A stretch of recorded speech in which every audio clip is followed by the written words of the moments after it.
சுவையான லெமன் சாதம் சட்டுன்னு 2 நிமிஷத்துல செஞ்சிடலாம். ரொம்ப ரொம்ப டேஸ்டி அண்ட் ஹெல்தியும் கூட. வாங்க எப்படி செய்யுதுன்னு சொல்றேன். Welcome to cooking ஈஸிப்பா.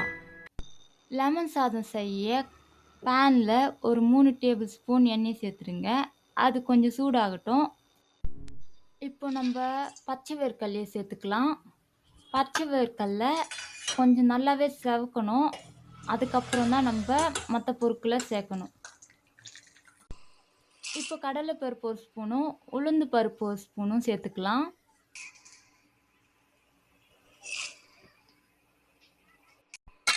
நிலக்கடலையும் கடலை பருப்பும் உளுந்து பருப்பும் நல்லா செவக்கணும். செவக்கும் போதே ஒரு 5லேருந்து 6 வரமிளகாவை சேர்த்துக்கலாம். வரமிளகா செவந்ததும் கடுகு உளுந்து பருப்பை சேர்த்துக்கலாம். கடுகு உளுந்து பருப்பு பொரிஞ்சதுக்கப்புறம் தான் மற்ற இன்க்ரீடியன்ஸ் சேர்க்கணும். எல்லாம் நல்லா செவந்ததுக்கப்புறம் கறிவேப்பிலையை சேர்த்து ஒரு முறை கிளந்து விடுங்க. மஞ்சள் தூளும் பெருங்காயத்தூளும் சேர்த்துக்கலாம்.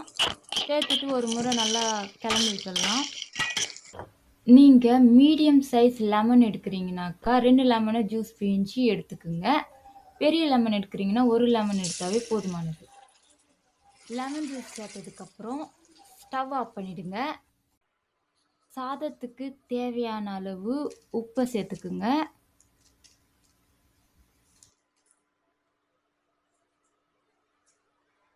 நல்லா ஒன்று சேர மிக்ஸ் பண்ணி விட்டுடுங்க. லெமன் சாதம் செய்யறதுக்கு சாதத்தை நல்லா உதிர வடிச்சு எடுத்துக்குங்க. இந்த மாதிரி நல்லா உதிரா இருக்கணும்.